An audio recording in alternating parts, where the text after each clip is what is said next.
ይልካ ማነው ስሙ ከለክ ተቆጥኛል እኮ ተቆጥኝ ጀምረን እኮ አንድ ጉራጌ ልጅ ኤፒዲ የሚባል በጣም ሻርፕ አለ ከትግራይ ያው ሱፐር ዩሪክ አማራ እኔ ከኦሮሞ የጉራጌው ልጅ ኤፒዲ በጣም ጎበዝ ነው ዩሪ እንደዛ ነው ታውቃለህ የትግራዩ ልጅ ደግሞ በጣም እንደውም ይብሳል ማን ለስሙ ዲዳይታቢ ወንድኛችንና እሱም ከክለባው is በጣም ኤሊኳንት የሆነ እኛ አራታችን በየአራታችን ሩም በወር አራት ጊዜ በሳምንት አንድ ቀን ልታረጉ ነበር አዎ እኔ ጋር አንድ ጊዜ ዩሪ ጋር አንድ ጊዜ remember ትሉሉ ሰርተን ማለት ኦኬ ተባብለን ምን ተብሎ እኔ ቤት ነበር መሰለኝ መጀመሪያው ማለት በዚህ ሰዓት ሄደ ከነሱ ጋር መወያየት ህዝብ ችግር ውስጥ ባለበት ብሎ ዩሪ ይካትሉስ ከበላ በኋላ ልክ ሲሄድ ይቆጡታል ሁለተኛ ይገባል ይላል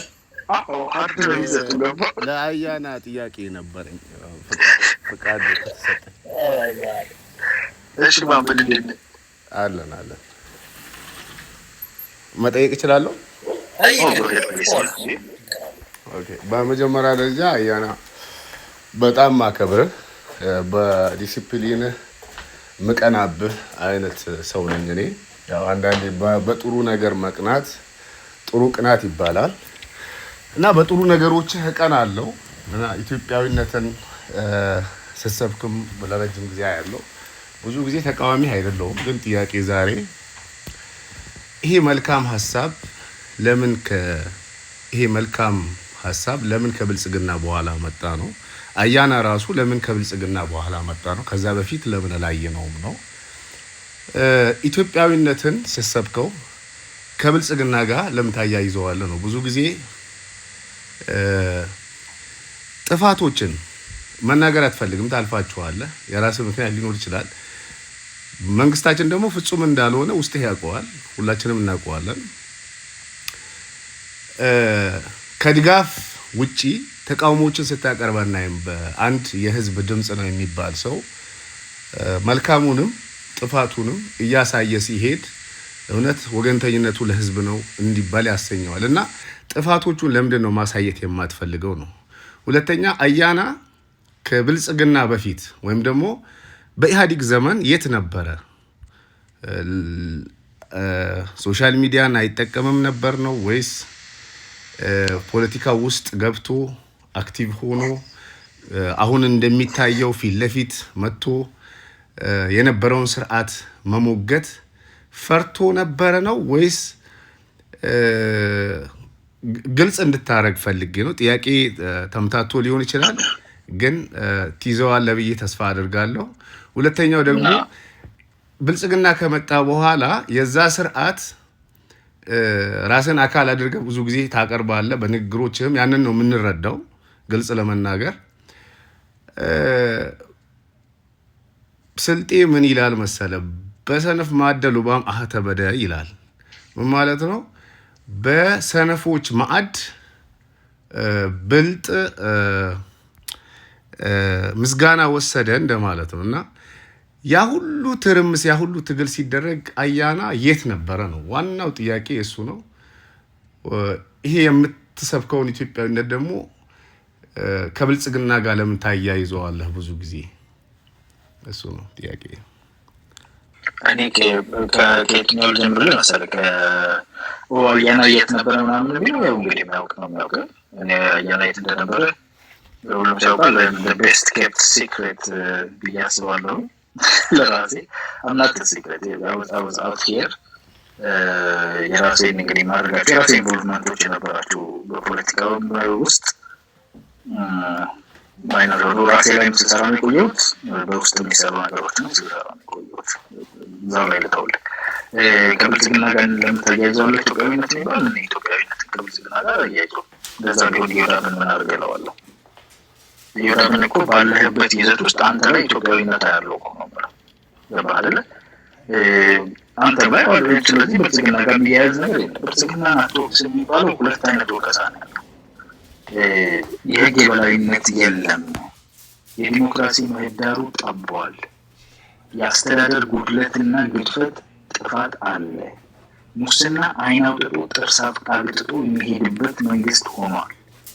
ካፌ የማይጠፉ መነቀስ የቀረኝ ንግግሮች ናቸው። ለምን ህዝብ ጆሮ አይገባም የሚለው እንቆቅልሽ ሆኖብኝ ነበር። ለምን ህዝብ ጆሮ አይገባም? ለምን እንደማይገባ አሁን ነው የገባኝ።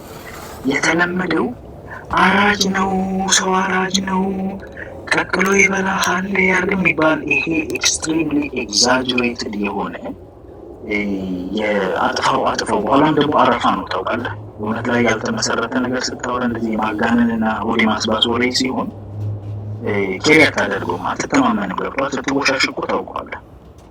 ገብቶሃል? እኔ እኮ ላይ እንትና እኮ በቃ ዮዳብ ነፍስ አጥፊ ነው፣ የስንት ሰው ነፍስ በልቷል ብለህ ማለት ነው። አንተ ታውቀዋለህ ዮዳብ እንደዛ አይነት ነገር እንደማያደርግ ኢቨን ኢት ዶዝንት ሜክ ሴንስ።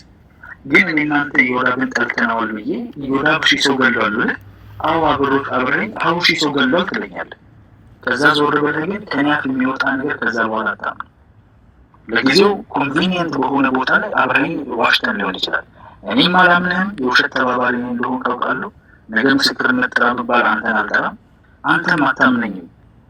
የውሸት ተባባሪ ነኝ። ነገ ምስክርነት ሰው ጥራ ብትባል እኔን አታምነኝም። ቢኮዝ አብሬ ዋሽቻለሁ። አሁን ያለው ፖለቲካ ምንድን ነው? ለኤክስፒዲየንሲ ለፕሮፓጌሽን ሲባል እሱም ደግሞ ኤክስተርናል ፋክተር የለውም። ኢንተርናሽናል ኮሚኒቲ አያሳምን። እኛ እርስ በርስ ለምንጋጋልበት ስንል ውሸት ተመጋግበን ተጋግተን የማንተማመን ባልንጀራ ሆነናል። የማይተማመን ባልንጀራ በየወንዙ ይማማራል የሚባለው ለዚህ አንድ ሄደህ ፈቀቅር ብለህ አንተ ኦሮሞ ነህ፣ ትግሬ ነህ፣ ኦሮሞ ነህ ትናንትና ከትናንት ወዲያ የምታየው ትንሽ ሁለት ፈቀቅር ብለህ አንተ ውሻ አንተ ከማለት ለምዳም ትላለህ። ሰው ገላለች፣ ሰው ገለዋል፣ ይህ ነው ብር በላ። ትንሽ ሄደህ ደግሞ ፍቅራችን ሲያስቀና ትላለህ። አንድ ወንዝ ስደርስ እንደገና መማማር አለ። ለምን? አብረህ ዋሽተሃል። እንዴት ትተማመናለህ? ለዚህ ነው ዲያብሎስ የውሸት አባት የሚባለው። አባቴ ምን ይለኛል መሰለህ? የኃጢአት ሁሉ መሸፈኛ ውሸት ነው ይላል። ከእሱ የከፋ ውሸት የለም፣ ኃጢአት የለም። የሰረቀም ይዋሻል እንዳይያዝ፣ ያመነዘረም ይዋሻል እንዳይያዝ፣ የገደለም ይዋሻል እንዳይያዝ። ውሸት ዲኒ ስለሆነ ነው የውሸት አባት የሚባለው። ለዛ ነው የመግደል አባት ወይም የዝሙት አባት አይባልም፣ ውሸት አባት ነው። ውሸት ላይ ተባብረህ እውነት በኦሮምኛ ኡጋን ኢልሞዋቃት ይባላል። እውነት የእግዚአብሔር ልጅ ነው ይባላል። ማለት እንደ ልጁ ነው የሚንከባከበው እና እውነትን አጥፍተህ ስለምትሄድ ነው። እኔ እወቅሳለሁ። የህግ የበላይነት የለም። ፖለቲካል ስትራክቸሩ ባላንስ የለውም። ኤግዜኪቲቭ ኮንትሮል የሚያደርገው ጁዲሽሩ እና ሌጅስሌቲቭ ፓራላይዝድ ነው፣ ኮንትሮልድ ነው። ይሄን እናገራለሁ። ዲሞክራሲው ሰፍቶ ባላንስ የሆነ ፓወር ኤክስቼንጅ ሊያደርጉ የሚችሉ ሁለት ጠንካራ ፓርቲዎች፣ ትልልቅ ፓርቲዎች ያሉበት ሀገር ካልሆነ ዲሞክራታይዝ አንሆንም። ይሄ መምጣት አለበት እላለሁ። ገባ? መሳሪያ ያለበት ሀገር ላይ ደግሞ ዲሞክራታይዜሽን አይመጣም። ይሄ የበላይነት ይታቃል፣ የህዝብ መብት ይደፈቃል። ይሄ ነው ያለው ነገር ብዬ እናገር። ዲስስ ትሩ ይገባል። የመንግስት ሰዎችን በጣም ብዙ ሰው ቃል አንተ ብልሃል። የመንግስት አካል የመንግስት አካል አይደለም። ሲያዩኝ ሪስፔክት ያደርጉኛል። ታውቃለህ፣ ተቃዋሚዎች ሪስፔክት ያደርጉኛል። ቢጠሉኝ እንኳን ሪስፔክት ያደርጉኛል። ቢኮዝ ዴይ ኖ መንግስትንም ስወቅስ እነሱንም ስወቅስ ታንጅብል የሆነ ፋክት ላይ ቆሜ ነው መውቅሳቸው። ነገር ምስክር ጥራ ተብሎ እኔና አንድ በላይ ነው አራጅ ነው የሁሉ ቀዶ ይበላል ከሚል ሰውዬ ጎን ለጎን ቆመን ብንመሰክር የኔን ነው የምታምነው፣ የእሱን አታምነው። doesn't matter if you have to find the facts, you know you find better facts from me than have ገባ? ከኔ የምታገኘው እውነት ከሱ እውነት ይበልጣል። ለምን? በልምምድ ታውቀኛለህ። ኢንኮንቪኒየንት እየሆነ የደበረህን እውነት ላይ ቆሜ አይተኛል። እዛ ላይ ነው እንጂ መንግስት እንደምናደርገ ነው ሞክረው፣ በጥፋቱ ነው ግን ሞክሰው ደግሞ ላፈርሰው አይደለም። ቢኮዝ ልትተካው የምትችል ሆነ አልተገኘማ። ማነው ስ ይህ መንግስት ስ ቆይ ልውረድ እችላለሁ የሚል ቫኬሽን ይወጣለሁ ግን ለሳምንት የሚዝላት አለ። ካቢኔ የሚሞላ 50 ሰው አለ። እስቲ ንገረኝ፣ አንደግፈዋለሁ የምትለውን ትግል ማነው ሰው ይዘምጣና የዚህ መንግስት ስትራክቸር ራን ሊያደርግ የሚችል አሉኝ 500 ሰዎች የሚል 2.5 ሚሊዮን ነው ባይዘ ኢትስ አ ሂውጅ ጋቨርንመንት 2.5 ሚሊዮን ህዝብ ያለበት ጋቨርንመንት ነው ደሞዝ የሚቀበል። ይሄን ራን ማድረግ የሚችል ሲስተም አለኝ ብለህ አምጣ እስቲ። መልካም። አሁን ጥያቄ ልጨምርልህ ነው። ሁለተኛው ደግሞ እኔ አሁንም የስርዓትህ አድናቂ ነኝ በጣም ማለት ነው። እና ብዙ ጊዜ አሁን ስትገልጽ መጨረሻ አካባቢ ይሄንን መንግስት ሊተካ የሚችል በኢትዮጵያ ምድር ላይ አለ ወይ እና ወደ ሌላ አማራጭ እንድናይ የሚያደርግ አማላይ የሆነ ፓርቲ የሚሆነ ስብስብ አለ ወይ የሚል እንዳሌለ አድርገህ ደምድመኸዋል ኦልሬዲ። ይሄንን ማስተካከል እንጂ አለው ጥያቄ ነው አለ ወይ ብለና አለ በለኝና ይሄኛው አካል ነው። ኦኬ በጣም መልካም ነው። አያና በመጀመሪያ ደረጃ በኢህአዲግ ዘመን ኢህአዲግን የሚተካ አካል የለም የሚል እምነት የነበራቸው በርካታ ኢትዮጵያውያን ነበሩ። ኢህአዲግን የሚቃወም ሁሉ ሳታዘጋጁ አትቃወሙ አይነት አመለካከት ነበር የነበራቸው። እውነታቸው ነው እኮ። ኦኬ በዛ እኮ ኢህአዲግ እኮ ነው አንድ አስጨርሰኝ ቢጤለት ነው እኮ አሁንም ኢህአዲግ እኮ ነው ያለው። ይሄማ የታወቀ እውነት እኮ ነው። ስም እኮ ታዲያ ስላልነበረም እኮ ነው እንደዛ የተደረገው። በቀር ሙቭመንት ለውጥ ከመጣ በኋላ የቀጠሉ ነጃዋር ያስቀጠሉበት አንዱ ትልቁ ምክንያት በዛ እኮ ነው። ኦኬ ልጨርስ እሺ።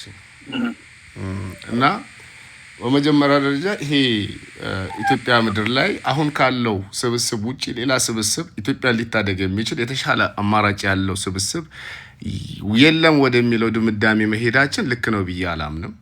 ለምን ቢባል እድሉ ከተሰጣቸው እንዲሰባሰቡ ከተፈቀደላቸው ስርዓት ያላቸው ስብስቦች በርካቶች አሉ። በጣም ኦነስት ኮንቨርሴሽን ያደርገው ለመጨረስ ሆነ እኮ ዝም ብለህ ለሄድና አንተ ብቻህን ሲጨርስ ትብላለህ። ግን ኢትስ ናይስ ኮንቨርሴሽን ዳያሎግ ያደርግ እንትን አሁን ለምሳሌ የእንትን ምንድነው የእናት ፓርቲ ባለው ስትራክቸሩ ይህንን መንግስት ሪፕሌስ ለማድረግ የሚያስችል ብቃት ገንብቷል ምትል ከሆነ የእናት ፓርቲ ስትራክቸር እንደፈተሽ ነው። ቢኮዝ ብዙ ነገሮችን ለፊቴ ቻቱን ይዤ ነው ቁጭ ብያለሁ። ትልቅ ሀገር ቻት ፓርቲዎችን እንደዚህ ነው። እኔ ልንገርህ መሐመድ በዚህ እውቀት የለውም ብዬ አስባለሁ። ምክንያቱም ሶሻል ሚዲያ ላይ ነው የነበረ ሰው ከአያና ጋር ሰዎች በቦታው ላይ ሆነው ያለውን ነገር የሚናገሩት ነው። አየር ላይ ሆነህና ምድር ላይ ሆነህ የምትመለከቱት ነገር የተለያየ ነው። አሁን መሐመድን ምድር ላይ ስላለ ፓርቲ ነገር የምትለው የሚያውቀው ጉዳይ የለም። ግብጽ ነበረ፣ ከግብጽ ኦሮሞዎች አሰባስበው ካናዳ ውስጥ ብዛት ሴት ይሄን ነው የሚያውቀው። ኦኬ በቃ እኔ በስርዓት ላወራ ነበር የመጣሁት። አንዴ ቆይ ጥላውን በመጀመሪያ አሁን ነው ዋይ you know you just disrespected him disrespect አደረከው and I don't know ሳስበው ጥላውን sometimes this is the way he is and you got to ማስተካከል አለብህ። ግን አያናም ብለህ ጠይቀው ጥያቄ እኔም አሁን second አያና like ሲሪየስ ጉዳይ ላይ ያወራሁት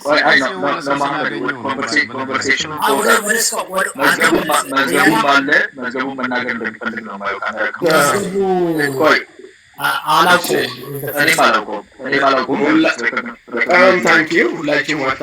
ተራህ ደርሶ አይደለም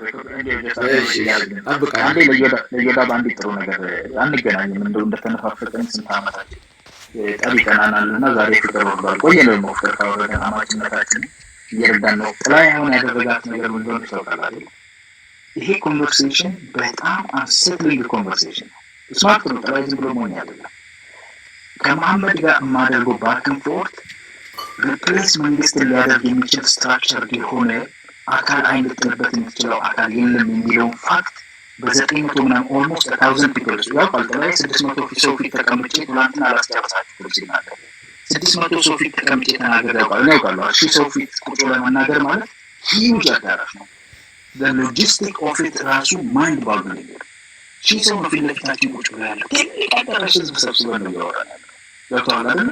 ዓለም ዙሪያ እና ምን ኢንፍሉዌንስ እንደምና ይሄ ኮንቨርሴሽን እንደሚያመጣ ያውቃል። በጣም ሴትል የሆነ የሰው አእምሮ ውስጥ የሚቀር ንግግር ነው። ከመሐመድ ጋር ነው ያደርገዋል which is ላይ እቺን ነገር ሊመታት ነው። መሐመድን ገብቶሃል አይደለ? ይሄደው እና ያን ነገር አንዳንዴ ኦብዘርቭ አድርገው በጣም ናይስ ትራይ እና መሐመድ ድሉን ከተሰጠው ይመልስልን እስቲ። አንዴ አያና መሐመድ የጠየቀው ጥያቄ አያናውን ግሪት አቃል this politician አልመለሰልም አይመልስልም he's gonna like take this smart but አሁን መሐመድ ብልጽግናን ሪፕሌስ ያደርግ የሚችል የተደራጀ የተቀናጀ 2.5 ሚሊዮን ኤምፕሎይዝ አለ።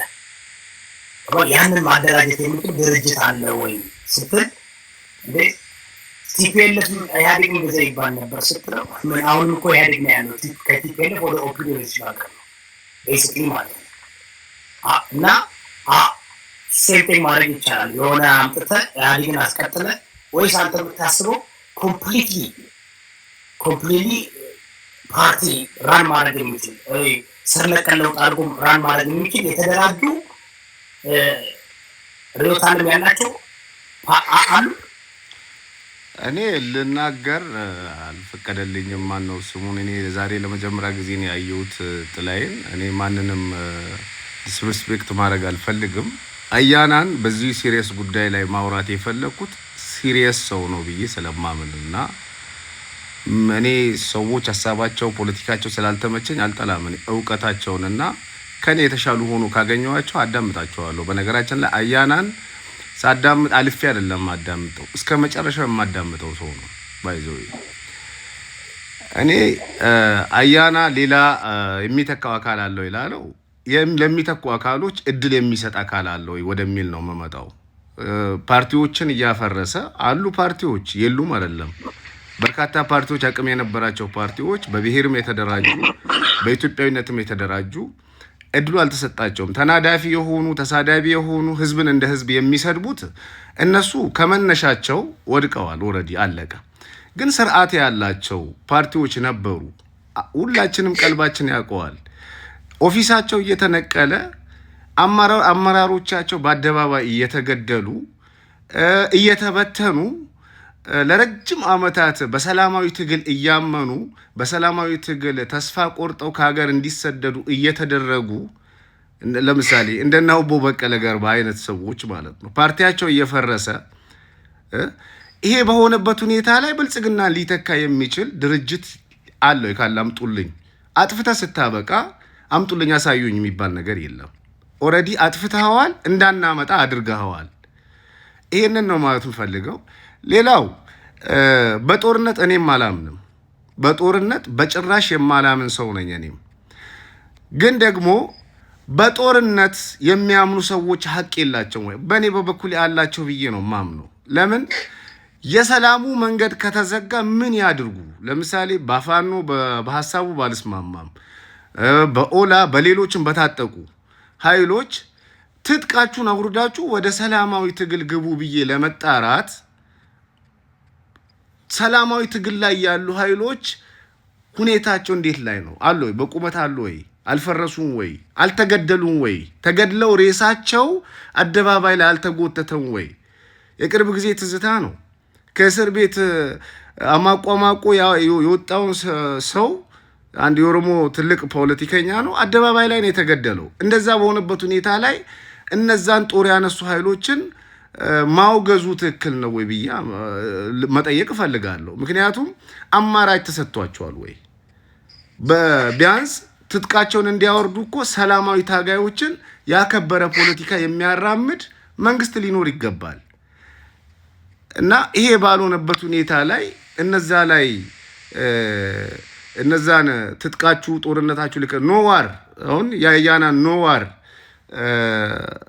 መፈክሩንና የሚያቀርባቸውን እንትኖች አዳምጣለሁ። እሺ ጦርነት አያስፈልግም የሚለውን ሁላችንም እንስማማበታለን። ጦርነት አያስፈልግም ካልን በኋላ የመፍትሄ ሐሳብ ይዘን መተናል ወይ? አሁን አያና እዘህ መተሃል ወይ? ፐርሰናሊ ልጠይቅ። ጥሩ ሀሳብ ነው። በነገራችን ላይ ይሄ ቺክን ኤግ ኮናንድረም ነው። ዶሮ ነው ወይስ እንቁላሉ ነው መጀመሪያ የተፈጠረው የሚባለው አይነት ለምሳሌ የሚቀርበው አይነት ጥያቄ ነው። ምን ማለት ነው? የጦር መሳሪያ ይዘህ የምትንቀሳቀስ ከሆነ የሰላም ምህዳር ይጠባል። የሰላም የፖለቲካ ምህዳር ይጠባል። ጀስት ባይ ዲፎልት ይሆናል ማለት ነው። መንግስት ሞር ኮንሰርቭ ያደርጋል፣ ሞኖፖላይዝ ያደርጋል። እዚህ አሜሪካ ውስጥ ጦርነት ቢነሳ ማለት ነው የህገ መንግስታዊ መብትህ ይታጠፋል። ፋብሪካ የነበረ ሰው የዱቄት የምታመርተው የለም። ኢሚነንት ዶሜን ውስጥ ነው የምትገባው። ጥይት ታመርታለህ ከተባለ ጥይት ነው የምታመርተው። በህገ መንግስቱ መሰረት ብትባል በሰደብ ነው አፍንጫህን የሚሄደው የአሜሪካ ሜታዊ። ለምን? ናሽናል ኢንትረስቱ ተነክቷል ማለት ነው። ሞኖፖሊ ኦፍ ቫይለንሱን ነክተህ አይተውህም። ህገ መንግስታዊና መብት ይታጠፋል ማለት ነው። የህግ የበላይነት የዲሞክራሲ ምህዳር የሚያጠቡ ነገሮች መሀል አንዱ ሞኖፖሊ ኦፍ ዘ ሚንስ ኦፍ ቫይለንስን መሻማት ነው ከመንግስት። ምን ማለት ነው? አንተ ብቻ አይደለም መንግስት እኔም ጥያቄን ስላልመለስ ጦር መሳሪያ አነሳለሁ የሚለው ነው። በተጻራሪው ደግሞ አንተ እንዳልከው የሰላም ምህዳሩን ማታሰፋ በሰላም ፖለቲካን ሊያራምዱ የሚሞክሩ አካላት የሚጨቆኑ ከሆነ በየወረዳው የሚታሰር የሚገላታ ቢሮ የሚዘጋበት ከሆነ ደግሞ ገፍቶ ሰውን ወደ ኃይል አማራጭ እንዲሄድ ያነሳሳል። የሰላም ምህዳሩ እየጠበበ ስለሆነ ይሄ ልክ ቺክን ኤግ ኮናንድረም ማለት ነው። ኬሽ 22 ማለት ነው። ገብቷል። ወደዛም ከሄድክ ግን ወደዚህ ከሄድክ ጥያቄው ምንድን ነው? ፋንዳሜንታሊ ጦር መሳሪያን ስታቆም ትግልን አታቆም። ጦር መሳሪያን ስታነሳ ፋንዳሜንታሊ የሰላም ምህዳሩን ትዘጋዋለህ፣ ታጠበዋለህ በትንሹ። ጦር መሳሪያን ካስቀመጥክ ግን የምታደርገው አንድ ነገር ነው። ምርጫው ነው። አሁን አማራ ክልልም ላይ ትግራይም ላይ ያየናቸው ቲፒኤልኤፍ ሄደው ኦሮሚያም ውስጥ የምታየው በኋላ በኩል ይሄንን ነው። ጦር መሳሪያ የሚያነሱ አካላት መስዋዕትነትን ወደ ህዝብ ያዘነበለ ያደርጋሉ። እነሱ ከሚከፍሉት መስዋዕትነት ቀድሞ ህዝብ ብዙ መስዋዕትነት ይከፍላል። ጦር መሳሪያ ያስቀመጡ በሰላም የሚታገሉ አካላት ከህዝብ ላይ መስዋዕትነት አንስተው እነሱ ይጎናጸፉታል። ቢሞቱም እነሱ፣ ቢታሰሩም እነሱ፣ ቢንገላቱም እነሱ ናቸው። ለህዝብ ዳፋ ይዘው አይመጡ ማለት ነው። መስዋዕትነት ወደ ህዝብ አያፋስሱ። ይሄ ልዩነት አለው። እኛ አሁን ያለን ፖለቲከኞች በጣም ፓወር ፎከስ የሆኑ ኢንዲቪጁዋሊስቲክ የሆኑ ናቸው ብዙዎቹ። እነሱ በግላቸው ወደ ስልጣን የሚመጡበትን ምክንያት ነው የሚፈልጉት። ለዛ ነው አሁን ኦላ ውስጥ ያልነበረው ዲቪዥን እነሰኝ ምናምን ገቧል። ፋኖ ውስጥ እንደምታየው ነው። እብድ የበላው በሶ ነው የሚመስለው። በየቀኑ አዲስ ስንጥቅ የሚፈጠሩ ወደ ውስጥ 2 አይነት፣ ጎንደር 2 አይነት፣ ጎጃም 2 አይነት፣ 8 አይነት የሚሆነው ለምንድን ነው? እስክንድርና ዘመነ ለምንድን ነው የሚፋጠጡት? የዓላማ ምናምን ነው አይደለም። የስልጣን ኢንትረስት ትግራይ ውስጥ ሄድ አብረው ታግለው ስንት ሞቶ ምን ብለው መጥተው ጌታቸውንና ደብረጽዮን ምንድን ነው ያፋጠጣቸው? የማኒፌስቶ የዓላማ ልዩነት አይደለም። ፖለቲከኞቻችን ሰልፍ ኢንትረስት ፓወር ኢንትረስታቸው በጣም ሀይ ነው። ስለዚህ ሁሌ የሚመርጡት ህዝብ ቀድሞ መስዋዕትነት የሚከፍልበትን ነው። የሰላም አማራጩን ከወሰዱ እነሱ ከህዝብ ቀድሞ መስዋዕትነት ይከፍላሉ። አሰች ግን ለሰላም ምህዳሩ መስፋት አስተዋጽኦ አለው ማለት ነው። አንዱን መርጠህ ወዲያውኑ የሚሳካልህ አይደለም። አንደኛ የሰላም ምህዳር የሚባልበት አመክንዮ ራሱ ምህዳር ነው፣ መድረክ ነው፣ እንደ ገበያ ነው። አንድ ቀን የሚጎለት አይደለም። ቀስ በቀስ መደብ በመደብ እየሰፋ የሚሄድ በተገበያየህበት ቁጥር እየሰፋ እየሰረጸ የሚሄድ ባህል የሚሆን ነው። ዲሞክራሲ ባህል እንደመሆኑ መጠን ማለት ነው።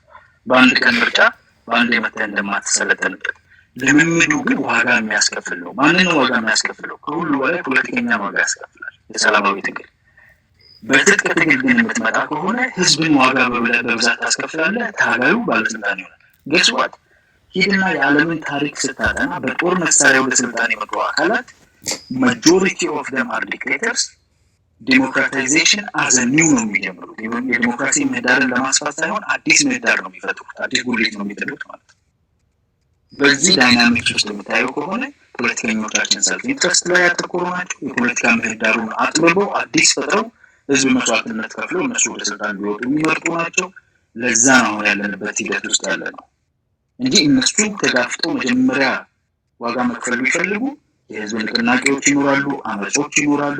አሁን ትዕግስት በጣም ጠበቅን እኮ ምናምን ተብሎ 11 ወር ሰላማዊ ሰልፍ ተወጥቷል አማራ ክልል ላይ የሚባለው ነው ትልቁ። በጦርነት 2 ዓመት አሳልፋል። ያንን 11 ወር እኮ የተወሰነ ቦታ ሰልፍ ነው። ግማሽ ድጋፍ፣ ግማሽ ስቲል አብይ ነፍሴ በሚባል ዘመን የነበረች ሰልፍ ነው የሚያደርጉ። ግማሹ በማዳበሪያ ሰበብ በምናምን የህዝብ አመፅ አልተደረገ፣ ከፍተኛ ንቅናቄ አልተደረገ፣ የሰላማዊ ትግሉ አልተገፋም። ዘለ ወደ ጦርነት የኦሮሚያው በጣም ፕሪያምቲቭ ነው። ቶሎ ብሎ ነው ተመልሶ ወደዛ ሄዶ ማለት ነው። አንዳንድ ጫናዎች ማንገላታቶች ደረሱ ተባለ፣ ወዲያው ነው የተለይቶ ሄደ። ስለዚህ ለሰላም የተሰጠው ዋጋ ዱ ዲሊጀንሱ በጣም ትንሽ ጠባብ ነው። በፍጥነት ነው ወደዛኛው የሚሄደው። ለምን? ይሄ የሰው ኃይል በጣም ርካሽ ነው። ስራ ፈት ብዙ ነው። ወጣቱ ስራ የሌለው ነው። ኢኮኖሚው ሎው ነው። በትንሽ ገንዘብ ብዙ ወታደር ማፍራት ትችላለህ። እነ ግብፅ እነ ኤርትራን ምናምን በቀላሉ ስፖንሰር ያደርጉሃል ሀገሩ እንዲበጠበጥ።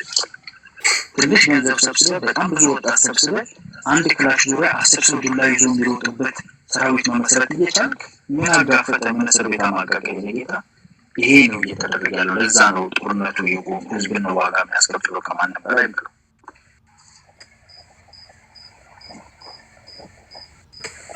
ተመለሰልህ። እሺ መዝገቡ ይሁን ባደወይ ልክ አያና ሲመጣ ያው አማራ ስትሮንግ መጣ።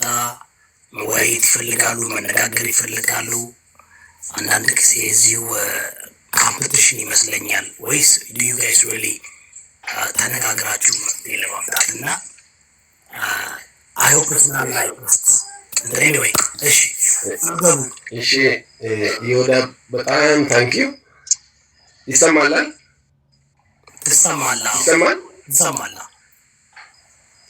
በጣም አመሰግናለሁ። ገና ከእንቅልፌ ነቃ ስል በጣም ወዳቸው ሰዎች ያገኘው አንተ ስለጋበዝከኝ በጣም አመሰግናለሁ። ከሁሉም በማስቀደም እንግዲህ ያው አያና በጣም ምርጥ ልጅ ነው። መሐመድ የት ቆየ አለ። እኔ ያደገ የቆየን አይነት ነገር አድርጌ ነው የምወስደው። በጣም መሐመድን በጣም ደስ የሚለኝ ነው። ብዙ ነገር ላይ ሀሳቡ ይመቸኛል። ብዙ ቦታ ላይ ይቀበላል። አንዳንድ ቦታ ላይ ብቻ ነው ብዙ የምንለያይ። ትንሽ መናገር የሚፈልገው አሁን መሐመድ እና አያና ያነሱት ፖይንት ላይ ትንሽ ቢናገር ደስ ይለኛል። ስለ ብልጽግና ወይ ደግሞ ብልጽግና የሚለውን ቃል ትቼ ስለ መንግስት መሐመድ ያነሳው አያና ሙሉ በሙሉ የመንግስት አካል ወይ ደግሞ እንደ ብልጽግና አካል አድርጎ የወሰደው ሀሳብ ላይ እኔ እንደዛ አይሰማኝም። አያና ብዙ ነገር የሚያነሳው መነሻው አንድ ሀገር፣ አንድ ህዝብ፣ አንድ ቤተሰብ ከሆነ በኋላ አንድ ነገር ላይ መስማማት አለብን። ኖዋር ከመገዳደላችን ቀድሞ ቁጭ ብለን እስቲ አንድ ፖይንት ነው እኮ ብዙ አይደለም። በደንብ ካየነው በጣም ከባድ ነገር አይደለም። ቁጭ ብለን አንድ ቦታ ላይ እስቲ መነጋገሪያ ቦታ ያስፈልገናል። እንነጋገር። ከዛ ጦሩ ከቆመ፣ ነፍስ ማጥፋት ከቆመ፣ ህይወትን ዛሬ ትንሽ የምናቆይ ከሆነ መነጋገር ይኖረን። ከዛ በኋላ እኮ ህግ ማውጣት እንችላለን፣ መደማመጥ እንችላለን፣ ብዙ ነገሮች ሊሻሻሉ ይችላሉ። ግን በጣም አደገኛ ጉዳይ አሁን መሐመድ ያነሳው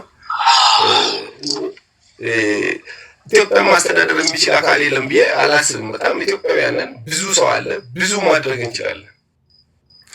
ለዛ ግን መነሻ ነገሮች ያስፈልገናል። መንግስት ለመቀየርም ለምሳሌ በህግ የተቀመጡ ነገሮች አሉ። በዚህ አመት ምርጫ፣ በዚህ አይነት ነገሮች ያቺን አቋራጭ ስንሄድ ነው መገዳደሉ የሚመጣ።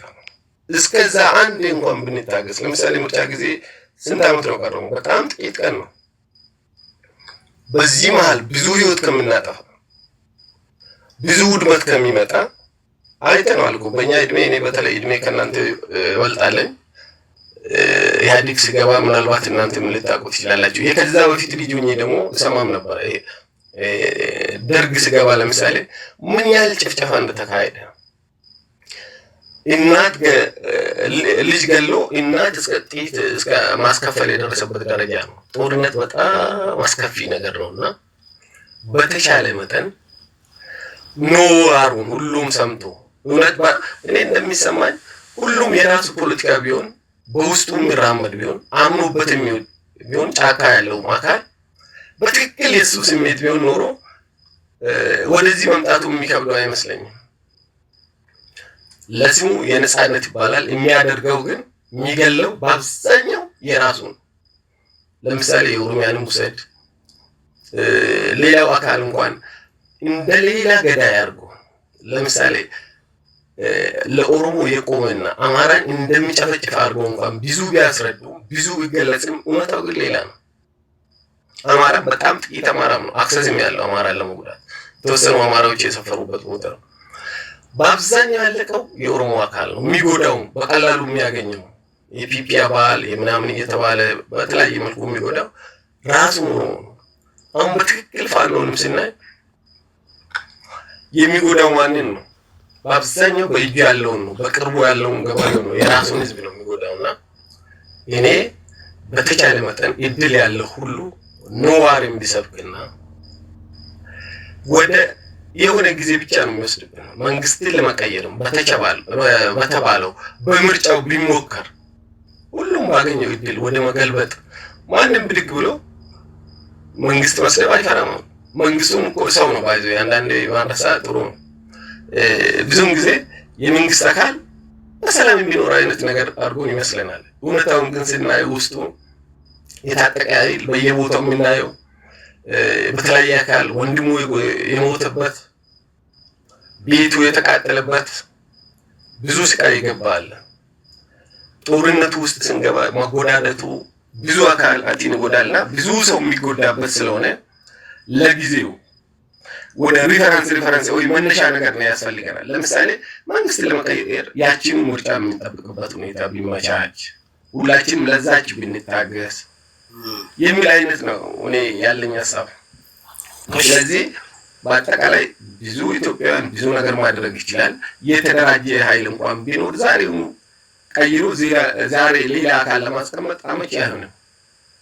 ስለዚህ የሆነች መነሻ ነገር በጋራ እስካለን ድረስ ብንበጣበጥም የተዋጋንም ቢሆን የማያጋጩ ለምሳሌ የምርጫን በስርዓቱ የለውጦች እንደዛ አይነት ነገር ካልተለማመድና ቅርብ ባለ ቁጥር አንዱ ታጥቆ በመጣ ቁጥር ሀገር አፍርሰን መገንባት በጣም አስቸጋሪ ነውና እኔ ወደ መገዳደሉን በተቻለ መጠን ዋሩ እንዲቆምና ወደሚሆን ወደ ህግ የመመለስ ልምምድ ቢኖረን ጥሩ ነው እናገራለሁ። ታንኪዩ። ኦኬ፣ እናመሰግናለን። እንግዲህ አያና ከምን ጎትተ እንዳመጣቸው አላውቅም። ብዙዎች እየመጡ ነው፣ አንተን ሊያናግሩ ነው መሰለኝ።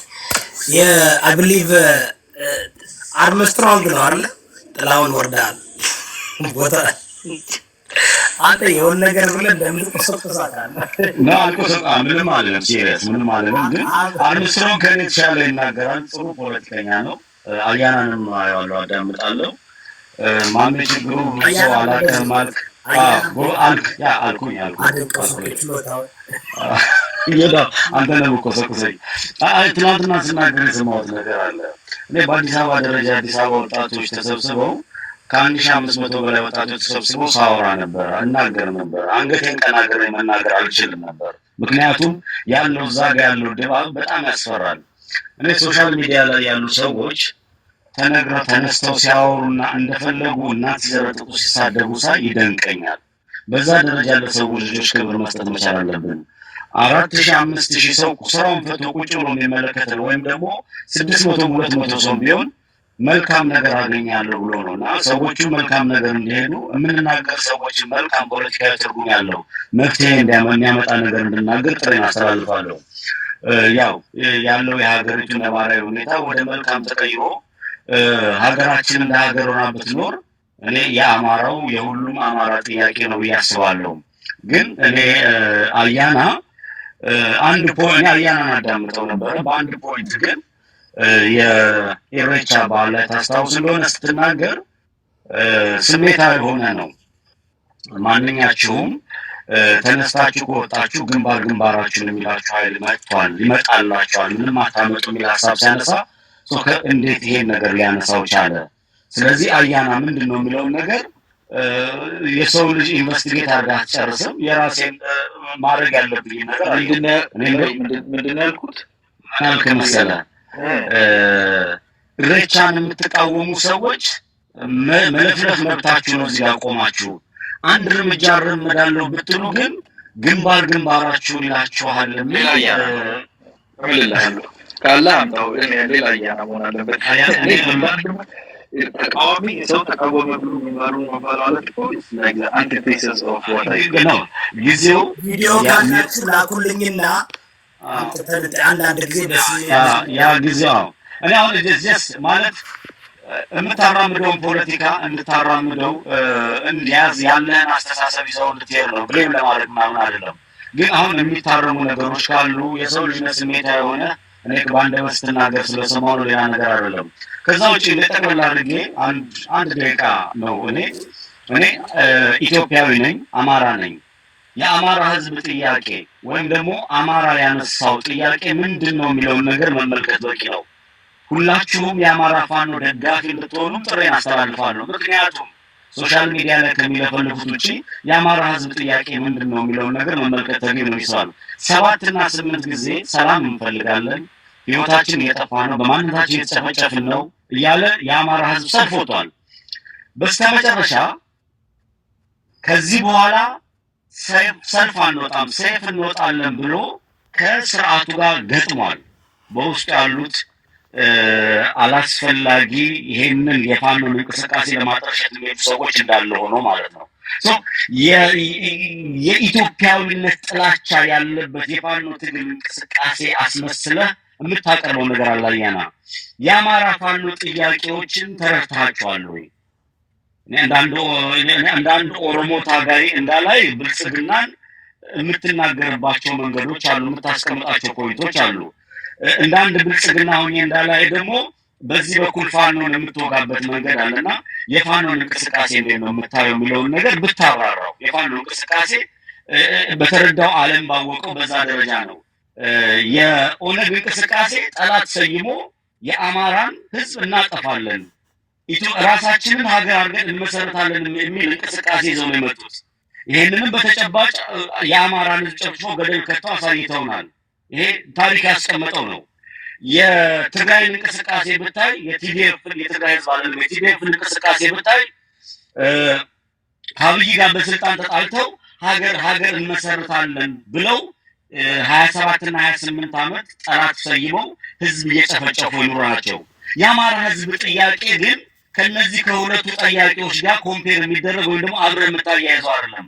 ልኑርበት፣ አትጨፍጭፉኝ፣ አትግደሉኝ፣ ይሄንን የምታደርጉ ከሆነ እታገላለሁ ብሎ ወጣ የአማራ ፋኖ አለና የአማራ ፋኖ እንቅስቃሴ አንተ የምትቃኝበት ሌሎቹ የሚቃኙበት እንቅስቃሴ ከሌሎቹ ከዚህ ከኦነግም እንቅስቃሴ መራሹ እንቅስቃሴውን ከህዋት መራሹ እንቅስቃሴ ጋር የተገናኘ አይደለም። ሶ ዋይ ዩ ብሌም ቱ የፋኖን እንቅስቃሴ የሚለው ልታብራራው ነው የፈለኩት። ከዛ ውጪ አለና እንመለከታለን፣ መፍትሄ የሚያመጣ ነገር እንናገር፣ አንደበታችንን ቆጥብ የሚለውን ነገር አስተላልፋለሁ።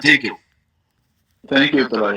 በነገራችን ላይ የኦሮሞ የኦነግ እንቅስቃሴ አማራን አጥፍቼ ሀገር መስርቼ የሚል የለም። ልክ አያና ግንባሩን በሉት አለ እንዳልከው አይነት ነውና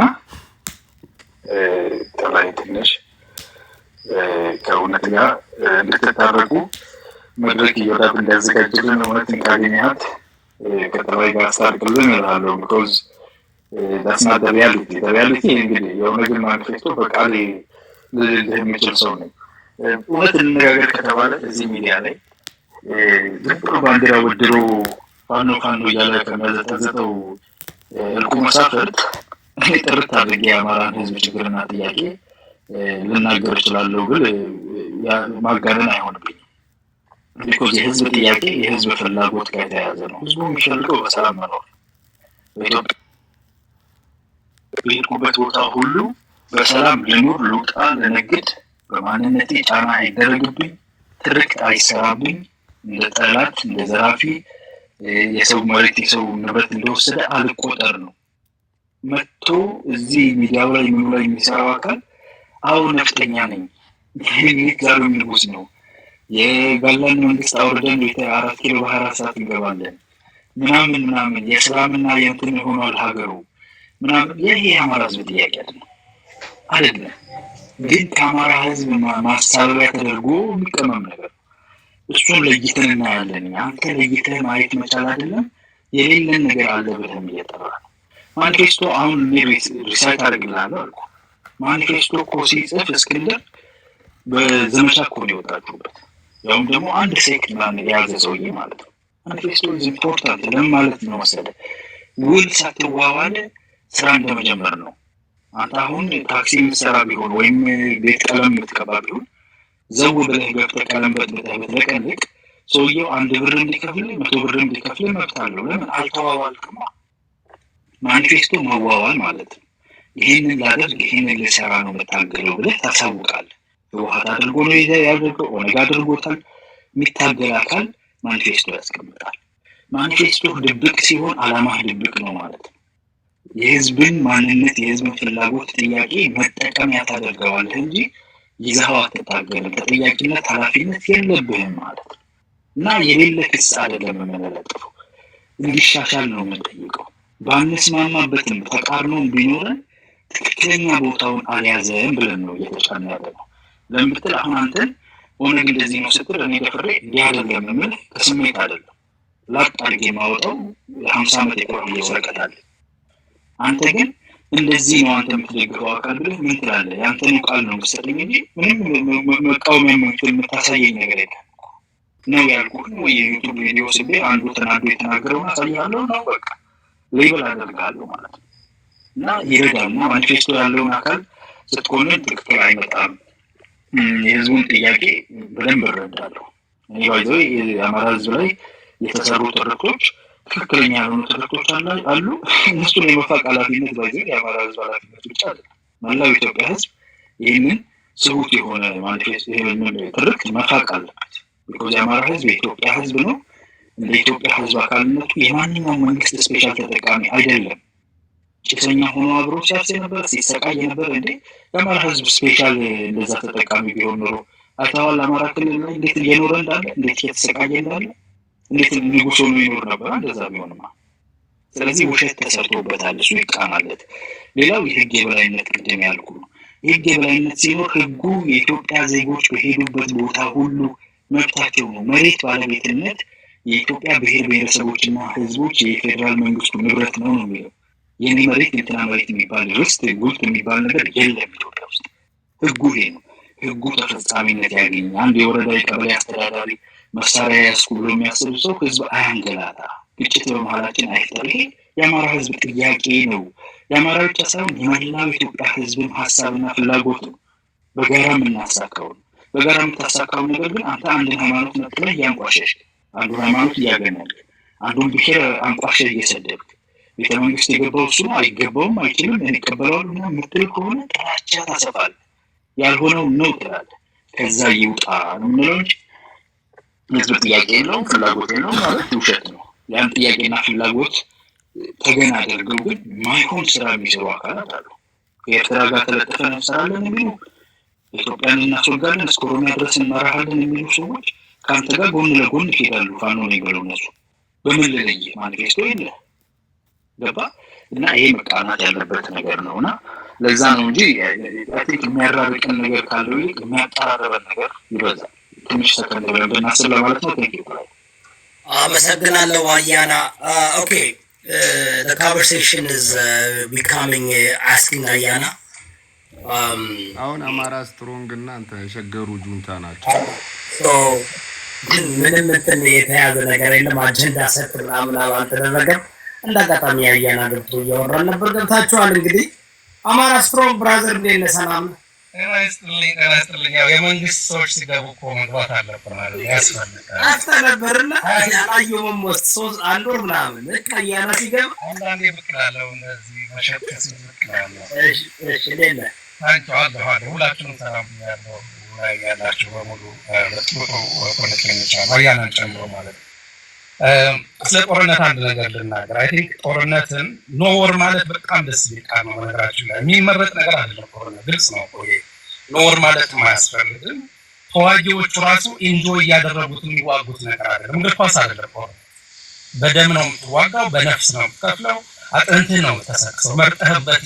ምርጫ ቢቀርብልህ በእግር ኳስና በጦርነት መሀል ምረጥ ብትባል ጦርነት መርጣለሁ ብሎ የሚሄድ የለም። ወይም ደግሞ በሰላምና በጦርነት መሀል ምረጥ ብትባል ጦርነት መርጣለሁ የሚሄድ ጦርነት ላስት ሪዞርት ነው፣ የመጨረሻ አማራጭ ነው። ድመት የሆነ ቦታው ስትቀረጥራት ፋይት እንደምታደርገው ሁሉ ኮርነር እንደሆነች ድመት ፋይት እንደምታደርገው ሁሉ አማራጭ ያጡ ኃይሎች የሚገቡበት ትግል ነው ጦርነት። በዓለም ላይ ጀስት ወር ይባላል፣ ሆሊ ወር ምናምን የሚሉት አለ። ይሄ ከሴንት አውግስቶስ ቅዱስ አውግስቶስ የሚባል ከነሱ ጀምሮ ይጀምራል። ከሮማኖች ጀምሮ ሴንት ቶማስ አኳይናስ የማይባሉ ሰዎች ጦርነት ሲያወሩ ጦርነት ሞራሊ ልክ የሚሆነው መቼ ነው የሚል ትርጉም አለ። ዝም ብሎ አይደለም። ሞራሊ ልክ የሚሆነው መቼ ነው? ጦርነት መከላከልን መሰረት ያደረገ ጦርነት ስታደርግ፣ ራስን የመከላከል ራስን የማዳን ጦርነት ስታደርግ። ለምሳሌ ኢትዮጵያ ራሷን ከጣሊያን ለመከላከል ያደረገችው ጦርነት ተፈላጊ ጦርነት ዛት ጀስት ወር የሚባለው ማለት ነው። ኖር ብለህ ለወራሪ ራስን አሳልፈህ ኖር ብለህ ራስን ለጥፋት አትዳርግ። ናሚቢያዎች ከሳውዝ አፍሪካ ለመውጣት ከአፓርታይድ አገዛዝ ራሳቸውን ለማግለል ያደረጉት ጦርነት ጀስት ወር ነው። ሩዋንዳ ውስጥ ፖል ካጋሜ የሚባለው ሰው የራሱን ከጄኖሳይድ ለማዳን ያደረገው ጦርነት ጀስት ወር ነው፣ ትክክለኛ ጦርነት ነው እንጂ ይሄ ዝም ብለህ በቃ አያስፈልግም ብለህ የምትሄድበት አይደለምና ባያስፈልግ ጥሩ ነው። ጦርነት በውስጥ የማያስገባ ነገር ቢኖር ጥሩ ነው። ግን አለ ወይ ነው እሱ አሁን ጥያቄ መሆን ያለበት። እሱ ኮንዲሽን ተፈጥሯል ወይ? አንድ መንግስት ነኝ ያለ ኃይል በሰላም የሚንቀሳቀስ የለም፣ ኢትዮጵያ ውስጥ በሰላማዊ መንገድ የሚንቀሳቀስ ፖለቲከኛ የለም ይልህና ልደቱ አያሌው የሚባል ሰው አዲስ አበባ ሲገባ መንገድ የሚዘጋ ከሆነ ይሄ ልደቱ ደጋፊም አድናቂም አይደለም፣ ግን የሰብአዊ መብቱን ግን የፖለቲካ የፈለገውን ነገር የመናገርና የማድረግ መብቱን ግን ማንም ሊከለክለው መከልከል አለበት ይሄ ማለት ነው። ሌሎችም የፖለቲካ ኃይሎች ክርስቲያን ታደለ ፓርላማ ውስጥ ያለውን የመከሰስ መብት ክርስቲያን ታደለን አሳ እስክንድር ነጋን መሳሪያን አስቀምጥ ስትለው ምን እንዲል ነው የምጠብቀው? ወይስ ሌሎቹ ለዘመነ ሌሎቹ እና ሀብቴ ምን እንዲሉ ነው የምጠብቀው? መንግስት ሲባል እኮ መንግስት የሀገር ምልክት ነው አይደል? መንግስት እኮ የሀገሪቷ ህዝብ የመንግስትነት ኮንሴፕት ሰዎች በአንድ ላይ ለመኖር የሚያስተዳድራቸው እንትን የመረጡበት ነው። ሲስተም የተዘረጋ ሲስተም ነው። ያ ሲስተም ለሁሉም ክፍት መሆን አለበት፣ ሆደ ሰፊ መሆን አለበት። ቅድም ወንድማችን አያና እያለ የነበረው የኤግና ቺክን ድራማ አይደለም። ይሄ አክሽን ሪያክሽን አይነት ነገር ነው። ኮዝ ኤንድ ኢፌክት ነው ጦርነት። ኮዝ ኤንድ ኢፌክት ነው። ዲሞክራሲ ሲጠፋ ነው ሰዎች ወደ ጦርነት የሚሄዱት እንጂ በዲሞክራሲና በጦርነት መካከል መርጠው ጦርነት ፈልጋለሁ ብሎ አይደለም። ዲሞክራሲ ሲጠፋ አማራጭ ሲያጡ ሰዎች ወደ ጦርነት ይገባሉ እንጂ የዝም ብለህ ከእንቁላሉና ከዶሮ ዋይት ይበቃል። ከዛ በኋላ ያለውን ነገር ሳይክሊካል ለማድረግ ይሞክራል። መንግስት እኮ የሚዋጋው ህግ ለማስከበር ነው። መጀመሪያ ነው ያ መደረግ የነበረበት። ህግ ማክበር እኮ የመንግስት የመጀመሪያው እኮ ኤሌመንተሪ የሆነው ነገር ፓርክ ከመስራት በፊት ከተማ ከማደስ በፊት ኮሪደር ምናምን እያልክ በየቦታው ቀለም ከመቀባት በፊት የመጀመሪያው የመንግስትነት ሰዎች የመንግስትነትን ኮንሴፕት የዘረጉበትን በሰላም ወጥቶ የመግባትን ስራ መስራት ነበር። እሱ አልተሰራም። እሱ ካልተሰራ ምን ይሆናል? ሰዎች ራሳቸውን ወደ መከላከል ይገባሉ ማለት ያ ነው እየሆነ ያለውና እንደው ዝም ብለን ደስ ስለሚል የሞራል የበላይነት ለመያዝ ኖር ብንል ሰሚ የለምና በሱ ማየት ያስፈልጋል። ወደ አማራ ስንመጣ የአማራ ህዝብ ጥያቄ ሰላምማ የሚናፍቅ ነገር ነው። ቅድም እንዳልኩት ነው። በሰላም መኖር ምን ማለት የአማራ 6 ጥያቄዎች አሉ። የመጀመሪያው ስርዓታዊ ለውጥ ነው፣ መዋቅራዊ ለውጥ ነው። ህገ መንግስት ለውጥ ያስፈልጋል። ይሄ ህገ መንግስት የአማራ ህዝብ በሌለበት የተመሰረተ እንደ ሀገር አብረህ ስትኖር የአማራ ህዝብ የኢትዮጵያ ህዝብ ነው ስትል በልኩ ልታከብረውና በልኩ የሚያስፈልገውን የፖለቲካ ውክልና የኢኮኖሚ ተጠቃሚነቱን የባህል ተጠቃሚነቱን እና አካላዊ የሆነውን ይሄ ፕሮቴክሽኑን ማስከበር ስትችል ነው ይሄ ሀገሬ ነው ብሎ ሊኖር ይችላል። ያ እንዳይኖር የተዘረጋ መዋቅር መቀየር አለበት ነው። ህዝብና ቤት ቆጠራ ጥያቄዎች አሉ፣ የኢኮኖሚ ጥያቄዎች አሉ፣ የግዛትና የማንነት ጋር ተያይዞ የመጡ ጥያቄዎች አሉ። እነዛ ለመፈጸማቸው ህዝቡን ሰላም ነሳው። ሰላም ማጣት የመሰረታዊ መዋቅራዊ የሆነ ችግር ምልክት ነው እንጂ በራሱ አይደለም ችግር የሆነው። አሁን ሰላምህን መልሼልሃለሁና አንካቆጨው ብትለው ይሄ መሰረታዊ የሆነው ለውጥ ካልመጣ ድረስ የሚሆን ነገር አይደለም። ይሄ በአብይ አህመድ ጊዜ ይሆናል አይሆንም? በእርግጠኝነት ነው የምነግራችሁ። አሁን አብይ አህመድ ለመቀየር ሬዲ የሆነ ሰው አይደለም። አብይ አህመድ የሆነ ብሽሽቅ ውስጥ የሚገባ እኮ ነው። ፊታውራሪ መሸሻንና ቄስ ሞገሴ ምናምን እያለ የሆነ የድሮ ናሬቲቭን እኮ ፓርላማ ውስጥ የሚናገር እናንተ ፊታውራሪ መሸሻ ናችሁ ሲል ምንድነው እያለ የነበረው? እንዲያውም አያና እዚህ ጋር ቁጭ ብሎ እኮ እንግዲህ አያና አትሊስት ጠቅላይ ሚኒስትር አይደለም ያለውን ስልጣን ጠቅላይ ሚኒስትር ግን አይደለም እሱ እንኳን የኢትዮጵያ ህዝብ ትርክ መቀየር አለበት እያለ ጠቅላይ ሚኒስትሩ ምንድን ነበር የሚለው? እናንተ ፊታውራሪ መሸሻ ናችሁ፣ እናንተ የድሮ ሰዓት ልታመጡ የምትታገሉ ናቸው ሲል ምንድነው የምታደርገው? ያለ ስም ሲሰጥ ስምን ወደ ማጥራት ትገባለህ ማለት ነው። እና አማራጭ አጠር ነው ጦርነት ውስጥ የገባ ነው። ጠመንጃ ነካሽ ሆነን አይደለም መብታችን የሚከበረው። የመጨረሻው የቀረው ዘላስ ኦፕሽን የቀረው ከኦፕሽኖቹ በሙሉ ከ30 ዓመት ትግል በኋላ ያ ስለሆነ ነውና አይዲክ የኢትዮጵያ ህዝብ ይሄን ስለሚያውቅ ነው። ለምሳሌ የቲፒኤልኤፍን እሱም ያቆማለሁ። የቲፒኤልኤፍ ጦርነት ለስልጣን የተደረገ ጦርነት ነው። ኦፕሽን ነበራቸው። ይሄ አሁን ከ2 ዓመት በፊት ነው የተደረገው ማለት ነው። ኦፕሽን ነበራቸው። ተደራድረው ወይም ደግሞ አምነው ጡረታ ወጥተው መቀመጥ ነበረባቸው። ምንም ይሄ ጄኖሳይድ ምናምን የሚለው ነገር ከዛ በኋላ የተፈጸመባቸው ነገር አለ። እሱ እንግዲህ ማጣራት ግን ያስገባቸው ምክንያት ግን ቶታሊ ስንኩል የሆነ ምክንያት እንደነበረ አይ ቲንክ ሁሉም ሳይቋል። የአማራ ጥያቄ ግን 30 ዓመት ሲብላላ የነፍጠኛ ጥያቄ ሲባል የሚጠይቁትን ሰዎች ስታሳድድ ስታስር ኖረህ ዛሬ ህዝቡ ሲነሳ አይ ኖር ምናምን ብትለው ያው ገልብጦ ሆሊ ወር ያደርገዋል።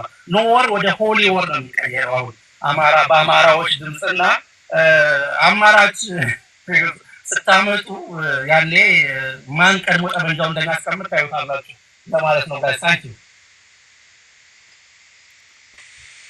I believe I think one second thing not በጣም ሞዶን ሴንት አጉስቲንን አንስቷል። እኔ ያው እንደነገርኩ ምን አልከኝ? ይሰማል? አንድ ሰከንድ ይከታል። አሁን ያነሳው ቶማስ አኳይነስ ነው ያነሳው አክቹዋሊ አጉስቲንን አይደለም። ቶማስ አኳይነስ ጀስት ዋር የሚለው ጀስት ዋር ማለት ፍትሃዊ ጦርነት የሚባለው ወይም ተቀባይነት የሚባለው ጦርነት የሱማ ቴዎሎጂያ ሰከንድ የሚባለው ማለት ነው።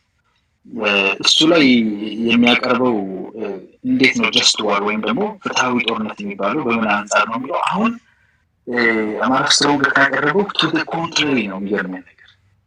ሶቨሬን ነው የሚለው የመጀመሪያው ነገር የሀገር መሪ ሲጠራው ነው ጀስት ዋር ነው የሚባለው ይላል። ሰዴሽን ኢዝ ኢቪል ብሎ ነው የሚናገራል። አውትራይት ኢቪል ነው ይለዋል። ሰዴሽን ማለት ጀስት ዋርን በፍጹም የማይገናኝ ነገር ነው።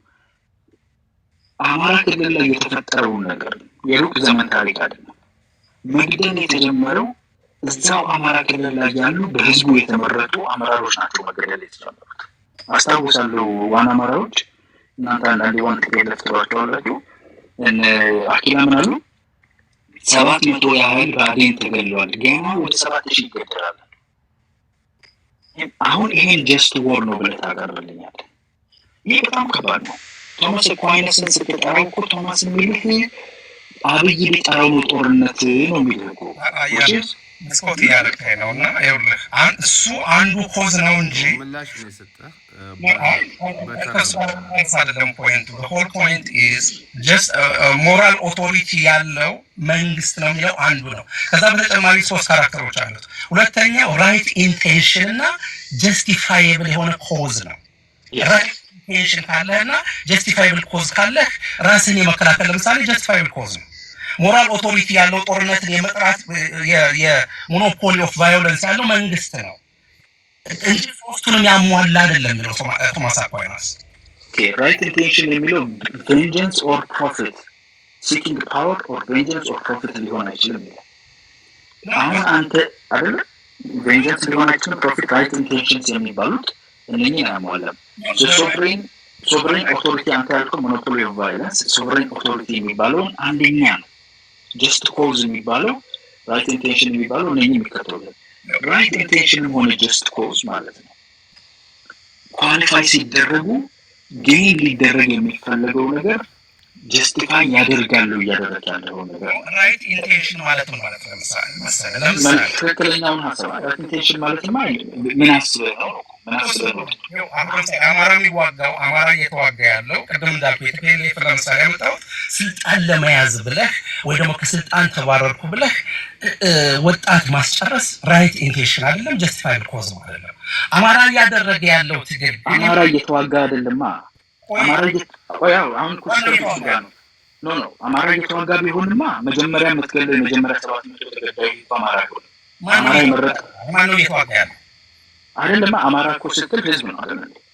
አማራ የሚዋጋ ከሆነ ሟቹም አማራ ሊሆን ይችላል። ፋኖ እየተዋጋ ያለው አዎ እንደዛ ነው። የአማራ ፋኖ የሚለውንም በነገራችን ላይ ፋኖ የሚለውንም ጀስት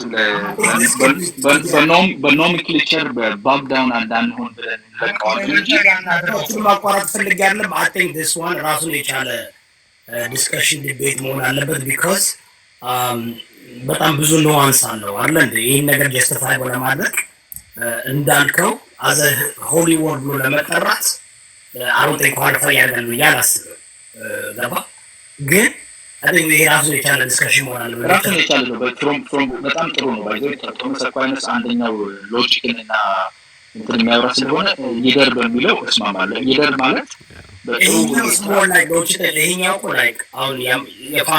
ሌሎች ተሳታፊዎች አሁን ወንድማችንን ማቋረጥ የቀድሞ ያደረገ የምናገረው ከክርክር አግባብ ውጭ ነው የማወራው። ስለዚህ እናሳጥረው because it looks like the reason is the conversation is becoming like ask Ayana ከሆነ እንግዲህ አያና በየሰዓቱ መለስ ነው ግን አያና መልስ ሰጥቷል። ያ ማውሩቷል አለ የሸገር ጁንታው ዋን ተጋሩ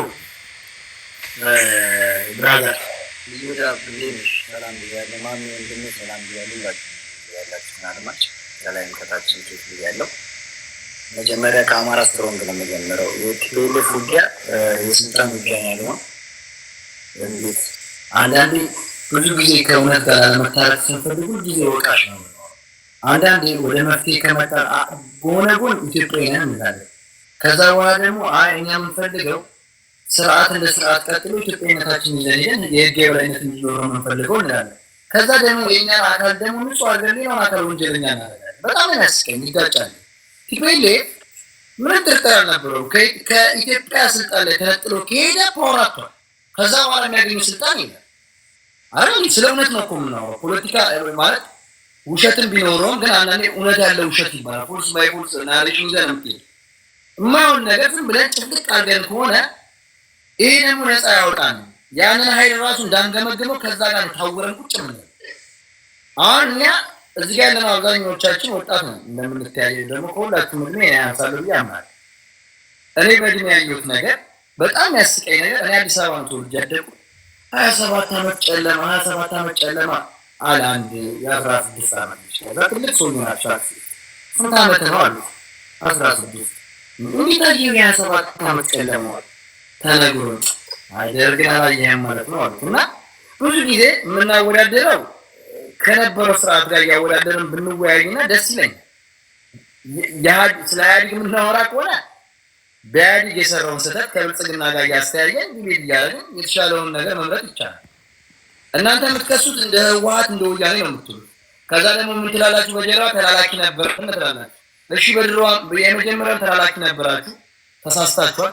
ሁለተኛው ለምን ተላላኪ ትሆናላችሁ? አይጋጭም? ወደ ጥያቄ ስመጣ ወያኔ ለስልጣን ብሎ የተዋጋው ትግል የለም። በወልዲያ እኮ መንገድ ተዘግቶ እኮ ብዙ ትግስቶች ነበሩ። በወልዲያ እኮ ከጦርነት በፊት መንገድ ዘግቷል። እነዚህ ራብተኞች፣ ቅማላሞች፣ ቅጫማሞች፣ አጋሜ ቤት አድርጎ ምግብ ሊገባላቸው ነው ተብሎ በወልዲያ ሲዘጋ እኮ ጠቅላይ ሚኒስትሩ በቀጥታ ሲያዩ ነበር። እንደዛው ከጎንደር ተፈናቅሎ ወርቃቸው ተወርሶ ሲል በትዕግስት ታይቷል። ነፍሳቸውን ይማራ ቡልጻይ ተናግረውታል። እንደዛው የፓርቲ አባል ያልሆነው ስዬ አብርሃም ተናግሯል። እዚህ ክልል ኩሽ የሚል ነገር እንደሌላው ክልል አይደለም። ፉል ጌጅ ጦርነት ነው የሚሆነው። ጠቅላይ ሚኒስትሩም ቢሆን ቀልባቸውን ሰብስበው ይዩታል። እሳቸው ከመጀመሪያው ያለ ዲፕሎማሲ ከኤርትራና ኢትዮጵያ ጋር ያለምንም ግንኙነት እሳቸው ደብረ ዘይትን ያሳያሉ። እሱ ደግሞ ሳዋን ያሳያል። የውሸት ጋብቻ ያለ አንድ ሀገር እውቅና የውሸት ጋብቻ ተደርጎ ለሰሜኑ ጦርነት አይተነዋል። የብሔር ብሔረሰቦችን በብዙ የትርክት ዜና እዚህ ጦርነት ላይ ተሳትፎ ዘመቱ። ከዘመቱ በኋላ ሁለተኛ ሽወዳም ደግሞ ጠቅላይ ሚኒስትሩ እየጀመሩ ነው። በየትኛው ኮንፊደንስ ነው ፋኖና ቲፒኤልኤፍ ቢሰሩ ወንጀል አይደለም ግን እየሰሩ አይደል? ዛሬ ወጥቶን ዜና አይታችኋል። ምግባይ ላይ በአራቱም አቅጣጫ ያዘጋጃቸው የፋኖ ኃይል ጥቃት አደረጉ አለ። ከዛ ብልጽግና ከዛ በፊት ያወጣው መግለጫ ፋኖ የሚባል ኃይል የለም በመደበኛ ኃይል ነው እየተዋጋ ያለ ነው። እንደለመዱት አፋቸው ኖርማል ቀለል አድርገን ነው ፋኖ እየተዋጋ ያለ ነው እዚህ ድረስ የሚባል ኃይል የለውም ማለት። ዛሬ ደግሞ መጡና በአራቱም አቅጣጫ ምግባይ ኃይል የሚመሩት ኃይል እና ውሸትን ሲደጋገም ከባድ ነው። የተከበሩ አቶ ይሁዳ አሁንም እውነት ከሀቅ ጋር መታረቅ ከፈለግን ሁላችንም በየቤታችን ችግር ያለውን መገምገም ከቻለን መዳን እንችላለን። እንደ ድሮ የትግራይ ተወላጅ ሚዲያ አይጠቀምም ሚዲያ አያውቅም ተብሎ ግን የሚሰራ ጫና አሁን የለም። የትግራይ ተወላጅ በአንድም ይሁን በሁለት በብዙ ስቃዮች አንድ የሚያደርገውን ነገር በተለያየ ሚዲያዎች እሱ ላይ የሚሰሩትን ፕሮፓጋንዳዎች የመመለስ አቅም ያሉ ልጆች ወልዷል። ስለዚህ እኔ ብዙ ሰዎች ደግሞ ታስቁ እኛ ብልጽግና ስንቃወም ከሰፊ የተከበረው የኦሮሞ ሕዝብ ጋር የምታገናኙት ይሄ የአቅም ውድቀት ሲመጣ ወደ ሕዝብ ፓርቲ ለጥፎ መዳኛ የሚሉበት መንገድ ነው። የኦሮሞ ሕዝብና ብልጽግና በአይዲዮሎጂም በአስተሳሰብም አይገናኙም። አምባገነን የብልጽግና መሪ ከሱ በላይም አገር የሸጠ የለም። የኢህአዴግ መንግስት እያለው ለኤርትራና ለኦነግ ሰራል ያለን ጠቅላይ ሚኒስትር ነው አላሉ ብለዋል። በአደባባይ ስፒች ማምጣት እንችላለን። ስለዚህ አንድን አካል ብቻ ኃጢአተኛ አድርጎ ማየት ነውር ነው። ስቲል ነው ፕሪቶሪያ ስምምነት 2 ዓመት ውስጥ የራሳችንን ችግር ቢኖር በአብዛኛው ችግር እንዲባባስ ያደረገው ጠቅላይ ሚኒስትሩ በእገላ በገረሱና በበለሳ በእለት 7 ነው መከላከያ ያስወጡት። ለምን አስወጡት?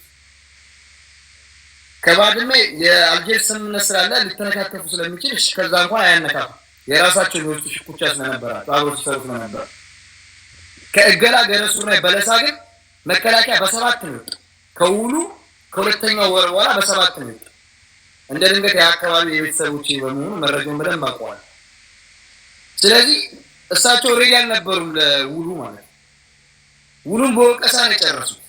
ከዛ ፓርላማ ላይ ከፓርላማ ሳይሆን ስብሰባ አድርገው ጌታቸው ረዳን ሲጠሩት ምን አሉ? አንደኛው ኃይል ሰላም ፈላጊ አድርገው አንደኛውን ኃይል ደግሞ ጦርነት ፈላጊ አድርገው ሳሉ። እነዛ ኃይሎች ግን እሳቸውን ሊታገሉ ተንቤን በረሃ ወርደዋል። ስለዚህ ሁለቱም ኃይል የነበራቸው ልዩነት የፖለቲካ ልዩነት ነው። ይሄ ደግሞ የቤት ነው፣ በቤት ነው የሚፈታው። እሳቸው የሚፈቱት ጉዳይ አለ። ዋነኛው ጠላት እሳቸው ሆነው እሳቸው ሊፈቱት አይችሉም። ስለዚህ እሳቸው አሁንም ቢሆን ለሰላም ዝግጁ አይደሉም ብለዋል እኮ በአደባባይ 20 ዓመት ከመዋጋት 20 ዓመት መደራደር ይሻላል ብለዋል። ስለዚህ ይሄን ያሉበት መንገድ ጦርነቱን እንደ ጊዜ መግዣ እንዲያደርጉት እንደ ሰላም መግዣ አይደለም ያለው። ጊቭ ኤንድ ቴክ እኮ ነው። ለሁላችንም ነው እኮ ሰላም የሚጠቅመን አይደል? ለሰላም የሚጠቅመን ከሆነ የአማራ ጠላን መሬትንም እኮ እንደዚህ አወያይቶ እንደዚህ መፈታት ይችል ነበር። ወደ ቂያቸው ተመለሱ። በጸለንቴ የተመለሱ ሰዎች ወዲያው ነው የሚገደሉ፣ ተገለው የሚመለሱ የተመለሱ። አሁንም ፓርላማ ላይ ተናገር ቀለል አድርገው ነው ከምርጫ በኋላ እናያለን ያለው። ከምርጫ በኋላ የሚያዩት በቀን 20 ሰው 30 ሰው 40 ሰው እየሞተ ነው። በሱዳንም ያጋጠመውን የሰዳድ እሳት አይተናል። ስንት ቃሎች እንደሞቱ ትግራይ ውስጥም ብዙ ጥያቄ አለ። እነዚህ ተፈናቃዮች ትግራይ ውስጥ ያለውን መንግስት ለምንድን ነው ወደ ቀያችን ማስመለሰው ብሎ በጣም ነው ፑሽ የሚያደርጉት። ይሄ ፑሽ ማለት ወደ ፌደራል መንግስቱ ስናመጣው ምንም በቃ ሁለታችሁ ስላልተስማማችሁ ይላል። እንዳያስማማቸው ያደርጋቸው ግን እሱ እዛ አካባቢ ላይ ያንን አካል ከመለስ ምንም ያጣላቸው ነገር አለ። የዛሬ ክስ ደግሞ በጣም ያስቃል። ምግባይ ኃይሌ በአራቱም አቅጣጫ ፋኖን ይዞ እየታገለ ነው ሲባል አሁንም ወደ ትግራይ ያላቸው እንትን በደንብ አልወጣላቸው። መግደል የሚፈልጉ ሰው አለ። አሁንም እንደለመዱት ስልኩና መብራቱን መዝጋት ፈልገዋል። ዳርዳሩ ይላሉ። ስለዚህ ለብልጽግና የምትቀርቡ ሰዎች አሁንም ኩሽ ባለ ቁጥር እዛ ጋር ያለው ኃይል ብቻ ያለው የሚጎዳው ማት የመከላከያ ወጣቶች ትግራይ መሬት ላይ በጣም እንደውሃ ነው የቀሩት። እነሱም ወንድሞቻችን ናቸው፣ ትንንሽ ልጆች ናቸው፣ የት ይደርሳሉ የተባሉ ወጣቶች ናቸው። እኛ የምናውቀው መከላከያ ሰላም ሊያስከብር ወደ ቡሩንዲ፣ ሰላም ሊያስከብር ወደ አልሸባብ ምን ይላከው። ዛሬ ግን ወደ ራሱ ዜጋ ነው እየተላከ ያለው። ይሄስ ነገር የውጭ ኃይል ሲመጣ እንዴት ነው አብረን መመከት የምንችለው? ስለዚህ እሳቸው እውነት የኢትዮጵያዊነት ስሜት ካላቸው እውነት ኢትዮጵያዊ ከሆኑ አሁንም ቢሆን ችግሩ ያለው እሳቸው ጋር ነው እንጂ እታች ያለው ማህበረሰብ ጋር አይደለም። ሁሌም ከጠረጴዛ ይልቅ በታንክና በገዟቸው ድሮን ነው የሚያስቡት። ሁሌ እኮ በሾርና ያሳዩናል እኮ። እኛም መሀል ከተማ ተወልደን ነው ቅር ይገባናል። ይሄን ያህል ድሮን ገዛው፣ ይሄን ያህል ድሮን ከፋብሪካ ከፈትኩ፣ የጥይት ፋብሪካ ከፈትኩ ነው የሚሉት። ማንን ለመውጋት ነው? ግልጽ እንደሆነ አንድ ከሆነ አትወጋን። ስለዚህ የራስን ኃይል እያዳቀምክ የውጭ ኃይል ይገባብኛል ብትል የሚሰማ ኃይል አለ ወይ? እየዳብን እየገደልኩት ከዛ እየዳብ ደግሞ ኢትዮጵያዊነት ካልኩት እንዴት ነው የሚሰማ? ኢትዮጵያዊነት እኮ ዛፉ አይደለም። እዚህ ጋር ያለነው ሰዎች የድምር ውጤት እኮ ነው ኢትዮጵያዊነት አይደል? ስለዚህ ከትግራይ ስህተት ድጋሚ አማራ ክልል ላይ የተደረገ ያለው ነው። እኔ የአማራ ጽንፈኞችን አልደግፋቸውም እውነት ለመናገር ማለት ነው። የአማራ ህዝብ እንደዚህ ግን የሚያደርገውን ትግል ይደግፋል። እንደዚህ ነው እየተዋገሩ ያለው፣ እንደዚህ ደግፋል። ሌላውን ግን አሁን ወንድማችን ሰፈተፎስ አለሽን ያወራ ነበር አልደግፈውም እሱ ነው። ስለዚህ ወዲያ አሁንም እውነት ለሰላም ዝግጁ ከሆነ ሁላችንም ለዚህ ሰላም ጸር የሆነው እዛው አዲስ አበባ ላይ የተቀመጠው ኃይል ነው። ኢቨን እንኳን አዲስ አበባ ላይ ከቡልጋሪያ፣ ከጨርቆስ፣ ከተክለ ሃይማኖት፣ ከልደታ፣ ከጎላ ሚካኤል የተነሱትን እንኳን በአግባቡ አልመለሰም። ስርዓት ከሌላችሁ ትታሰራላችሁ ነው። እውነት ለሰላም የተንቀሳቀሱት እንደነ ክርስቲያን ታደለ በሰላም ነው እንግዲህ መንግስትን ሲቃወሙ የነበሩት ቃሊቲ ያሉት እንደ እውነት እሳቸው ሰላም ይፈልጋሉ። እንደው በጣም ያስቀኝ እኮ ማለት ከአብይ አህመድ በላይ እውነት ከልብ ነው የምታወሩት። አብይ አህመድ ወክላችሁ የምታወሩት ሰው ከአብይ አህመድ በላይ አምባገነን አለ? በየትም ዓለም ታሪክ እኮ ዛሬ የልደትን ኮንቨርሴሽን እየሰማሁት ነበር የኢንጂነር ይልቃል ጋር አንድን አገር ጋብዘው ያስገቡ የኤርትራ መንግስት ጋብዘው ያስገቡ እሳቸው። ከእሳቸው በላይ ሀገር ካላለ ከእሳቸው በላይ ወንጀለኛ አለ? አሁንም ቢሆን ቆም ብለን እናስብ። ለዚች ሀገር ካንሰር እሳቸው ናቸው። የኔ እምነት ነው ይወዳል። ስለዚህ አሁንም ስርዓት እንደ ስርዓት ማስተካከል ካለብን ሁሉም ብሔር ብሔረሰብ እያለው የሚል ይህን ስርዓት ለመጣል በአንድ ላይ ካበረ ምንም የሚከብድ ነገር የለም። የስሪላንካ አምስት የሰራውን ታሪክ አይተናል።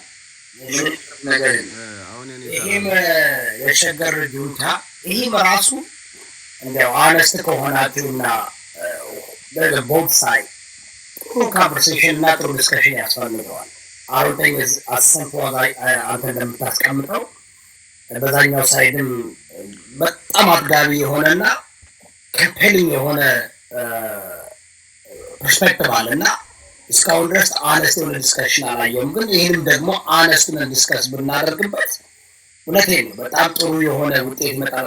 ቅድም አያና ሲጀምር ብለዋል if we're going to be honest, if we're going to have a real truthful and honest without any propaganda, without any ulterior motive, then በጣም because መረጃ ለብዙ ነገሮች መረጃ አለ። አሁን አንተ ላይ ለተጠቀስከው ነገር ብዙ ነገሮች መረጃ አለ። ግን it's not as simple as that. It's not as simple as that. እና ጥሩ ዲስከሽን ነው። ይሄ በራሱ ሌላ አጀንዳ ነው። ሌላ ነው። ይሄ በጣም ማደር ያለበት ነው። በጣም ፓክ ሆነ። አሁን ቅድም ትዝ ይል እንደሆነ ከየት where do you start ብለህ ስልክ ዋውስ ከተከተት የሚያሰኝ ያልኩት እዚህ ላይ this is the one. No, it is good at the same time for me to be honest with you. Ayana, this is honest ከሆነ is very simple. If we're dishonest, it's not because መጀመሪያ ነው ገባ አሁን ደግሞ ያለበትን ማየት ይቻላል። ይህ መንግስትም እንዴት አድርጎ ወደዚህ ጦርነት እንደገባ everything like it didn't happen 30 years ago, 40 years ago ገባ የዚህ ጦርነት ክሊር የሆነ ኤቪደንስ አለ ከሁለቱም ሳይድ ማለት ነው። እና ግን if we can have an honest discussion አሁን አንተ ያልከውን የመስማማው አርምስትሮንግ ያለው TPLF ጦርነቱን የተሳተፈው መጀመሪያው ለስልጣን ነው የሚለው እና አዲስጉ ለአንደኛው ለስልጣን አንደኛው ምንድነው ህልውና ሊሆን አይችልም። ገባ ፌሩ ነገር ዲስከስ እናደርግበታለን። I would love to have the pleasure then like honest, it has to be honest. I can't handle this some day guys ሰባት የተናገረ ደግሞ 5-6 ሰው ሊሆን አይችልም። just from ሶስት perspective ነው መሆን ያለበት from Amara perspective, from ብልጽግና perspective, and from Tigray perspective. The reason I'm saying that is this is the three who got involved. And now ሶስት ሰዎች discussion ማድረግ ከፈለጋችሁ I will have outline የሆነ honest discussion ብናደርግ ይጠቅማል ብዬ አስባለሁ። ካልተነጋገርን ካልተወያየን ካለበለዚያ ግን ለብሽት ከሆነና ምንም ጥቅም የለውም። We've done this for over 6-7 years and I appreciate your perspective. I believe Muhammad መሰለኝ እኔ ነኝ ማን ያና እኔ ነኝ ማወራው አሁን who's in it? መሐመድ እኮ አንተ ነበር ሙዬ ቆላ ለመልስ እንደዚህ በቪዲዮ ስትከፍቱ እዚህ ጋር እናደርጋለን። አያና አንተ ቀባባ መስለሰው መሐመድ ነው ወይ አሁን እኔ በሸገሩ ጁንታም በታየም በአማራ ስትሮንግም አንዳንድ ነገሮችን ማውራት ፈልጋለሁ። በመጀመሪያ ደረጃ የራስህን የኔ የምትለውን አካል ትክክለኝነት ለማረጋገጥ የሌሎችን ትክክለኛ ያልሆነ ባህሪ ይዞ መምጣቱ ልክ አይደለም። አሁን ወንድሞቻችን ከአማራ ክልል የፋኖን ትክክለኝነት ለማሳየት የቲፒኤልኤፍን እና የኦነግን ስተት መሆንን በሐሰት ወይም ልክ ባልሆነ መንገድ ለማሳየት ነው የሞከሩት። የራስን ትክክለኝነት በራስ መንገድ እየፈታ መሄድ ነው። ትክክለኝነትን እያሳየህ በማስረጃ አያና እንደጠየቀውን በሰነድ እያሳየህ መሄድ ነው እንጂ ከሌሎች አንጻር የኛው ሌሎችም ማውራት የሚችሉት መከላከል የሚችሉበት መንገድ አለ። ቀደም አያና ጥሩ አድርጎ መልሶታል። እኔ የኦነግ ደጋፊ አይደለም፣ ግን በኦነግ ላይ በተነሳው ጥያቄ ላይ በሰነድ አድርጎ የአማራን ህዝብ ለማጥፋት እቅድ አድርጎ የተነሳ ድርጅት ነው ብለው ሲሉ ያ ልክ እንዳልሆነ ማሳየት እንደሚችል ተናግሯል። በዛ አይደለም።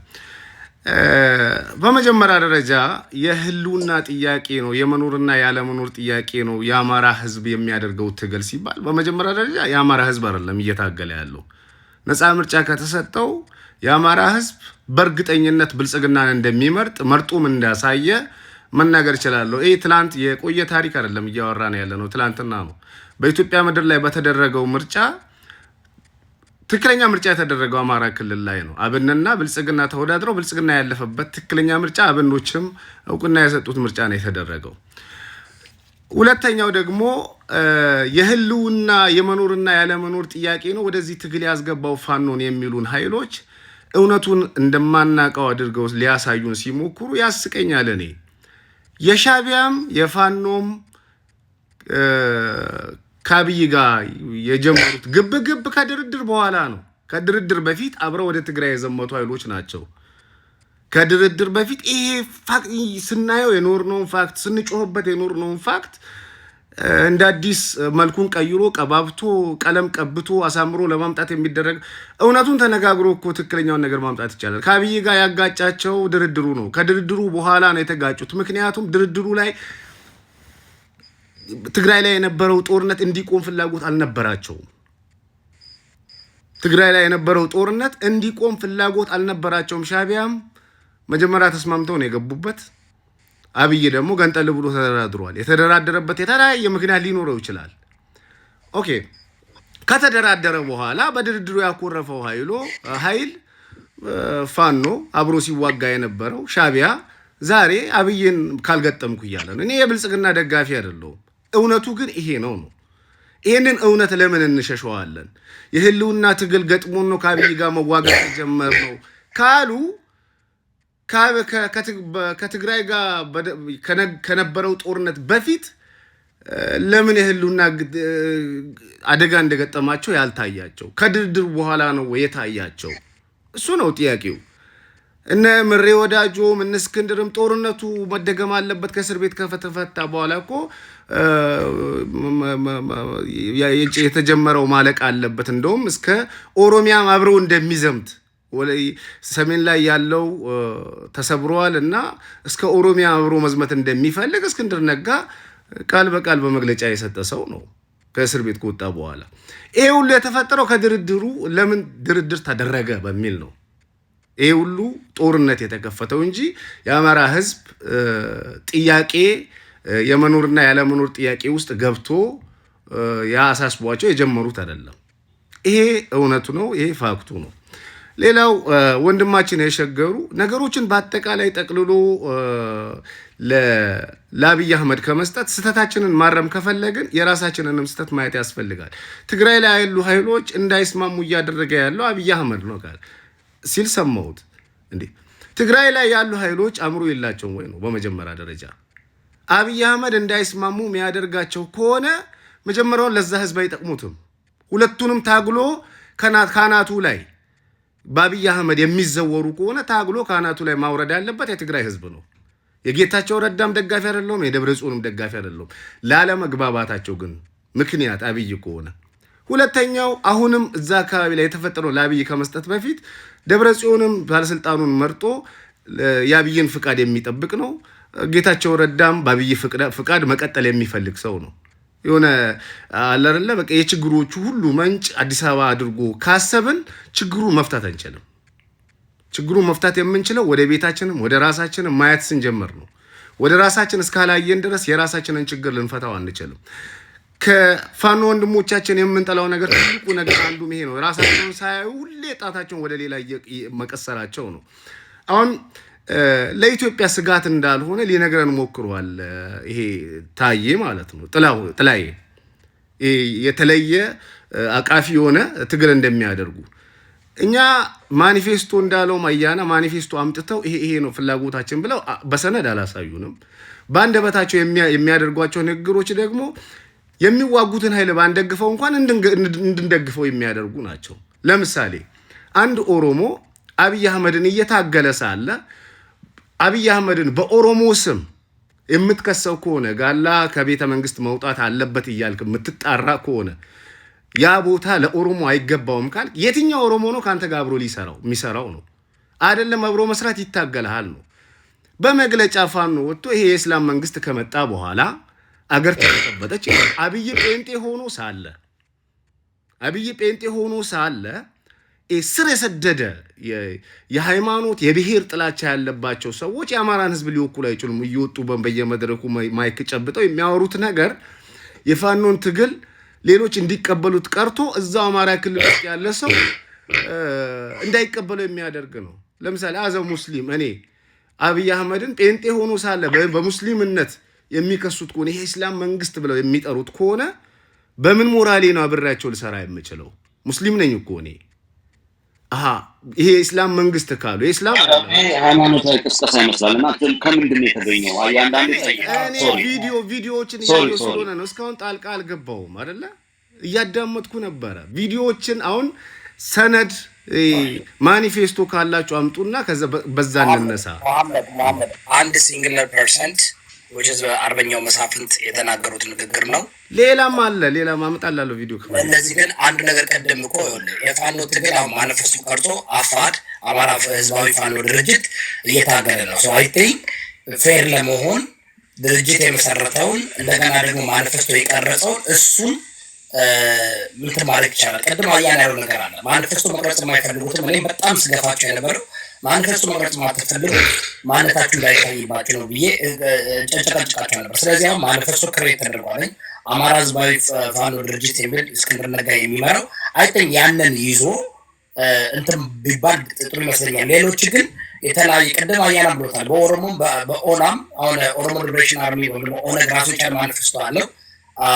ያንን ማኒፌስቶ አንብቦ ጠቅሶ እዚህ ላይ ይላል ቢባል ደስ ይላል። ካለበለዚያ ግን እኛም ልናመጣ እችላለሁ ከትግሬም ከኦሮሞም ከምናምንም ከስልጤም ልናመጣ እንችላለን። ግለሰብ ወይም ደግሞ የሚናገረውና አይ ቲንክ ወደ ሃይማኖት ስንገባ አይደለም እኔ ያልኩት ወደ ሃይማኖት እየገባው አይደለም ግን የሚሉ ሰዎችን እያየን እንዴት ፖለቲከኞችስ ናቸው ብለን እንዴት እንረዳቸው? ነፃ አውጪዎችስ ናቸው ብለን አብይ አህመድን ጨፍጫፊ ነው ገዳይ ነው ፖለቲካዊ ስራዎችን በዝርዝር እያስረዳህ መዋጋት ሲገባ አንዴ ወደ አይደንቲቲ እየመጣ አንዴ ወደ ሃይማኖት እየመጣ የምትናገር ከሆነ ይዘው ተነሳውት የምትለውን የአማራን የነጻነት ትግል ሰው ሊቀበልህ አይችልም። ምክንያቱም እየተናገርክ ያለውን ነገር እያዳመጠ ነው። እና ይሄንን ነገር ከመናገር ተቆጥበው ወንድሞቻችን ማጠገባችን ሆነው የሌሎች የራሳቸውን ትክክለኝነት ለማሳየት የሌሎችን ስህተት ነው ለማሳየት እየሞከሩ ያሉት። የሌሎችን ስህተት መሆንና ለመሆን ሌሎች ማረጋገጥ ይችላሉ። ምላሽና መልስና ጥያቄ ስለሚሆን የራስን ትክክለኝነትና ራስህንን እቤት ውስጥ እያስተካከልክ የምንናገረውን ነገር አንደበታችንን እያስተካከልን ብንሄድ ነፃ አውጪዎቻችንን ማይክ ጨብጠው በየሄዱበት የትግላቸው እንቅፋት የሚሆን ንግግር ከመናገር እንዲቆጠቡ መምከር እንጂ ጣቱን ሌላ ቦታ መቀሰሩ ትክክል አይደለም ብዬ ነው የማምነው። አመሰግናለሁ። አንድ በቃ እንትን እናድርግ። አሁን ሁሉም ትግል ማኒፌስቶ የቀረጸ ስላለ ፌር እንዲሆን ማለት ነው። እኔ ሁሌ እላለሁ ማኒፌስቶ ያልቀረጸ ትግል አይደለም ለኔ ቢካዝ አኪያሩ ነው ምን ብዬ ነው እንትን የምለው ገባ። አሁን ግን ተቀበሉትም አልተቀበሉትም እነዘመነ ቀርጾ እስከሚመጡ ድረስ አሁን የቀረጸ አፋድ አማራ ፋኖ ህዝባዊ ድርጅት አለ። እሱን ረፈረንስ እያደረጋችሁ እነሱ የሚናገሩትን መሬት ላይ ረፈረንስ እያደረጉ ሰፕሬት አድርጎ መናገር ነው። ሌሎችን ደግሞ እንደ ጎበዝ አለቃም በሉት እንደምና ለማኒፌስቶ ማደም ያልደረሱ አርጋችሁ ሰፕሬት አርጋችሁ ብትናገሩ መልካም ነው። ከዛ ደግሞ የአማራ ህዝብ ናችሁ። እኔ የአማራን አይወክሉ ይሄ እንደ ህዝብ 47% የአማራ ህዝብ አሁንም በብልጽግና መንግስት ሰርጎ ያለ ነው እና ይሄን ክሊር ብታረጉ ደስ ይለኛል። ቡሎ በደለው ከዛ አያና ነው። ምክንያቱም አያና በጣም መዝገቡ ሚዩት አድርጌ አይ ቲንክ ሰም ፊድባክ አለው መዝገቡ ፊድባክ አለው። ኦኬ ማይኩ ክፍት ነው። እንትን ማኒፌስቶ አፋድ ቀርጿል ያልከው ትንሽ አነስተኛ ማስተካከያ ረቂቅ ማኒፌስቶ ነው። እስካሁን ድረስ መዝገቡን አልሰማሁም እና ረቂቅ በሚለው የምትይዙት ጥሩ ነው። ቢኮዝ ብዙ ጊዜ ቻሌንጅ ያደርገናቸው ይሄ የሚል ነገር ስትባል አይ ረቂቅ ነው ይለዋል። ማምለጫዋ እንዳለች እየነገራ ነው ብናልፍ ለማለት ረቂቅ ነው የሚለው የስ ያው I'm excited to get something